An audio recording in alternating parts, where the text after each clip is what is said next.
I'm going to read to you the fourth part of my 2019 screenplay. As instructed, I called the manager of the Stop and Shop on Friday to see if I was hired as a stock clerk. I say, hello, the manager says, Alex? I say, no, my name is Andrew. She says, right, sorry, laughs. I say, what's my status? As you know, I have to make less than $780 a month, which is 16 to 20 hours a week. She said, after some consideration, I decided you have the job. Can you start tomorrow? We really need people. I say, yes, I'll see you tomorrow. I hang up my cell phone. My mom asks, what happened? I say, I have the job. I start tomorrow at 1 p.m. A montage begins of my first and only day at Stop and Shop. Most of the stock crew is a decade younger than me. There are some punk kids in the back room who are making fun of me. An older employee told me, don't do drugs. It's a labor job and the work is very difficult. It's backbreaking. A customer was really nasty to me and began flipping out. She's like, where is my bread? Long story short, I found the bread with a smile on my face.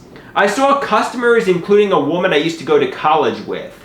I felt so embarrassed. She's now working as an accountant. I'm 31 years old working as a stock clerk.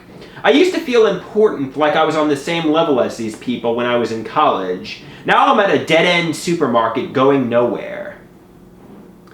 I accidentally went slightly over 15 minutes on my break. Let's say I did 20 minutes. I did it because I ran across the street to Dunkin' Donuts for some coffee. When I came back, a jerk male manager, who was at least 5 years younger than me, started lecturing me about only taking 15-minute breaks when you work 4 hours. I apologized to the manager with a smile on my face, but I was thinking, I'm too old for this nonsense. This guy is younger than me anyway.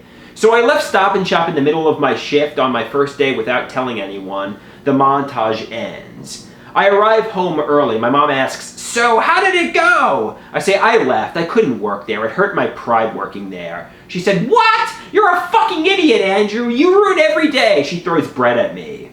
I couldn't deal with stock. I felt above it. My mom says, you're sounding grandiose. I said, leave me alone, Mom. Perhaps not wanting to be there was depression because I'm very sad now. She says, don't be sad, Andrew. Are you feeling okay? Yeah, I say, yes, I'll talk to Dr. Natural about it tomorrow. Mom says, just know I'm not a millionaire. If you don't change and don't stop finding something wrong with every job, you'll wind up in a halfway house or something where the state takes care of you. Do you want that? I say, no, I don't want that. My mom says, I can't support you forever and I'm scared for you. I say, I'm going to bed. Good night. She says, good night, Andrew. The next day I have a Dr. Natural appointment. Dr. Natural asks me, how did Stop and Shop go? I say, I quit. He asks, quit? I say, I felt humiliated and ashamed. Plus, quite simply, I didn't feel like working. I want so much more for my life. I deserve so much better for my life. He says it's temporary, merely a stepping stone. I say, I walked out in the middle of my first day. I didn't tell anyone. I drove home, and I'm never going back. I'm going to stop answering their calls and will delete their voicemails.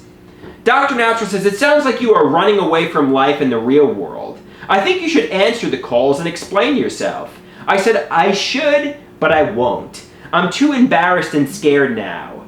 Stop and Shop was a self-fulfilled prophecy. I went in there with a negative attitude thinking I was going to hate it, and I did. Dr. Natural says, it's like the old saying goes, a negative mind will never get you a positive life.